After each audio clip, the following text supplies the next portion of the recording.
based on the untold true story. You've all been selected because we're going to need your knowledge and we're going to need your skill. They're the Monuments Men. The Nazis are taking everything, and we better get it back. It feels like a treasure hunt. That doesn't make it any less dangerous.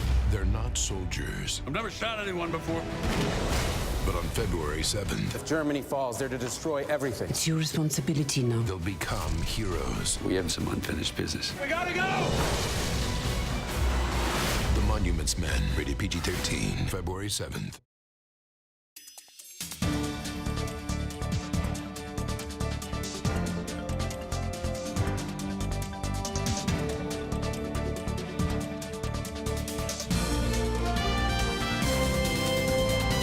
The Jewish Channel's Week in Review. What the death of a former prime minister means for Israel's future. Is the Senate talking about war with Iran, the golden age of Hollywood and the fight against fascism, and more of the Jewish news that's changing your world right now on this episode of the Week in Review. Hello and welcome to the Jewish Channel's Week in Review. I'm Stephen I. Weiss. Ariel Sharon has died. The former prime minister of Israel, felled by a stroke 8 years ago that resulted in being in a coma for the rest of his life, passed away on Saturday. He was 85.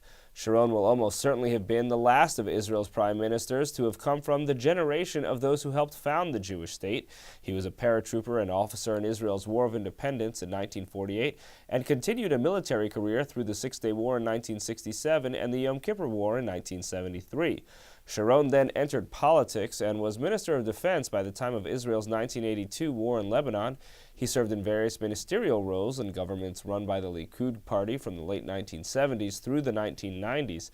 He was then elected prime minister and re-elected before his stroke, serving as Israel's head of state from 2001 to 2006.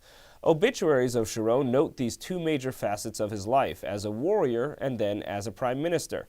The two episodes most cited are his role in the massacring of at least hundreds and perhaps thousands of civilians in Sabra and Shatila during the Lebanon War on the one hand, and his push to get Israel to withdraw from Gaza in 2005 on the other hand.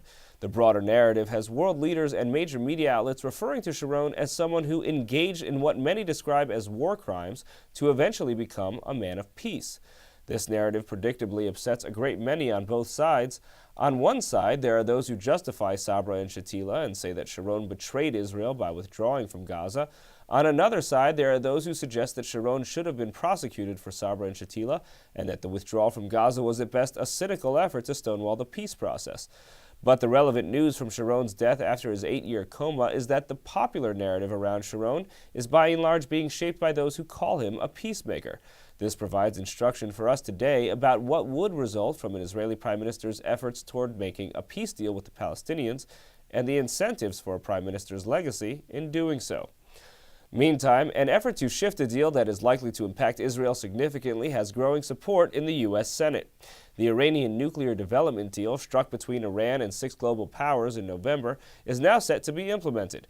Negotiators have agreed on an implementation of the deal to begin January 20th, with the new terms of the deal being kept secret, reportedly by request of the European nations that took part. But here in the U.S., the prospect of removing any sanctions on Iran is becoming increasingly controversial within the halls of Congress.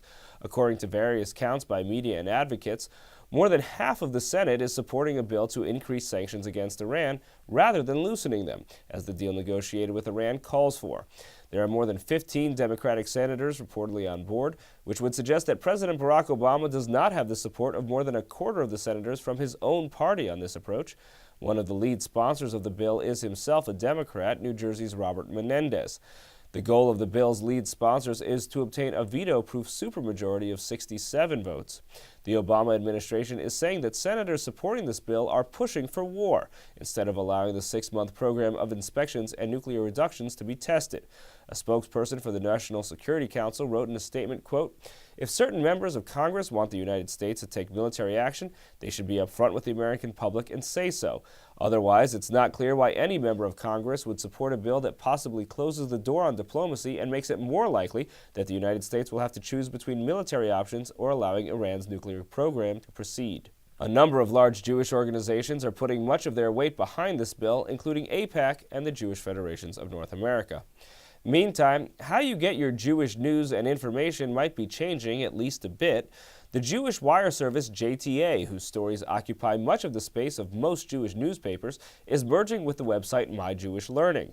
JTA's CEO and editor-in-chief Ami Eden will be CEO and executive editor, while Meredith Lewis, who directed operations at My Jewish Learning, will be chief operating officer of the combined group. This wraps together several sites under one organization, including JTA.org, MyJewishLearning.com, Kfeller.com, and Juniverse.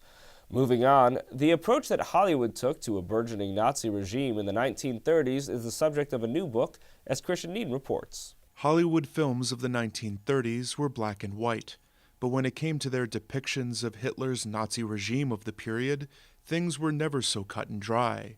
Last week, the Museum of Jewish Heritage played host to Brandeis film professor Thomas Doherty, who discussed his book, Hollywood and Hitler, 1933 to 1939, with New Yorker film critic David Denby.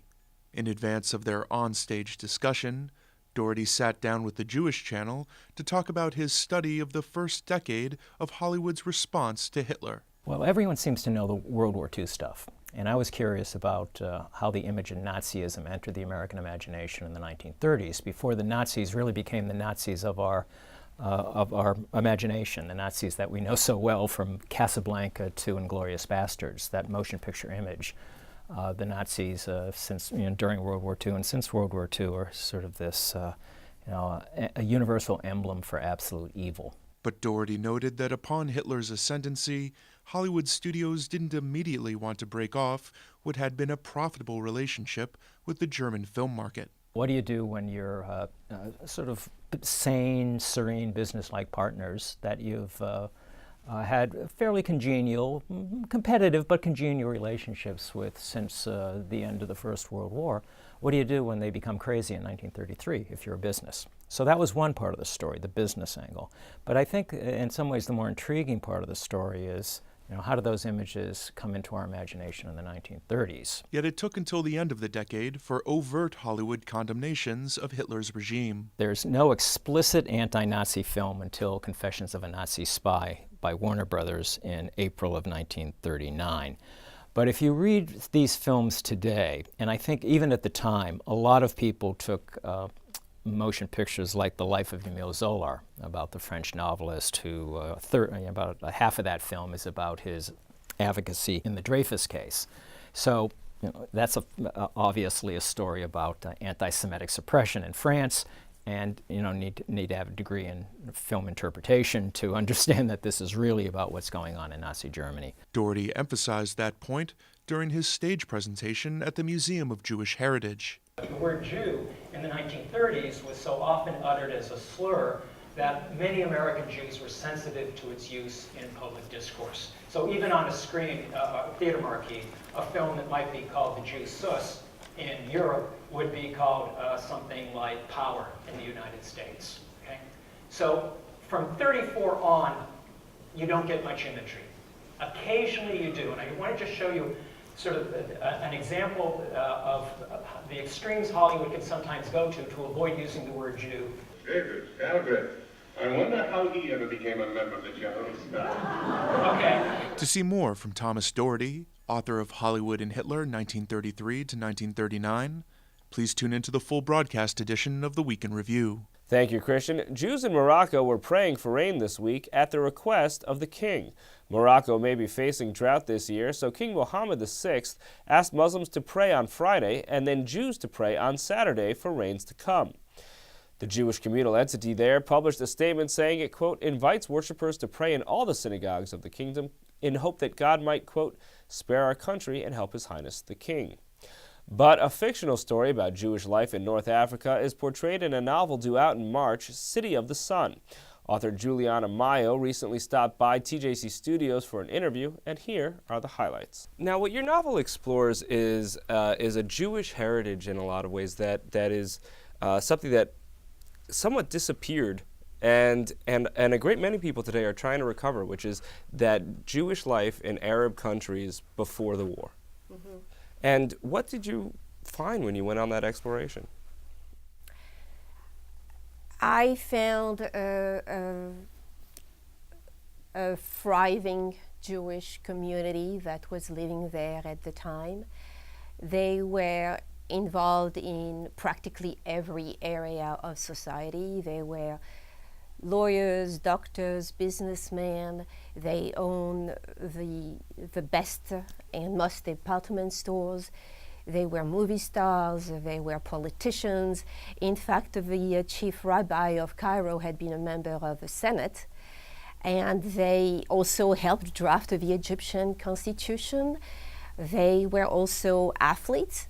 In fact, they won for Egypt in the 1936 Olympics 2 gold medals. So, what you've done with this history is you've packed it into a novel that's kind of a thriller story of World War II exploits, similar to a lot of narratives that we've seen, but with a number of twists because of all this interesting stuff that you found. So tell us about how you package that together. I did find amazing characters, and that's why I actually held on to working on this for all of this time.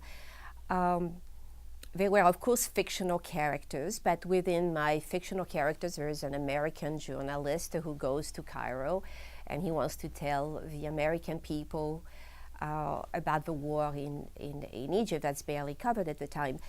But I wanted to put these characters into this real world that I discovered, where there was a real German spy living in Cairo at the time, living on a houseboat, and he had as a collaborator Madame Hekmet, a belly dancer. I mean, you could not invent a better story.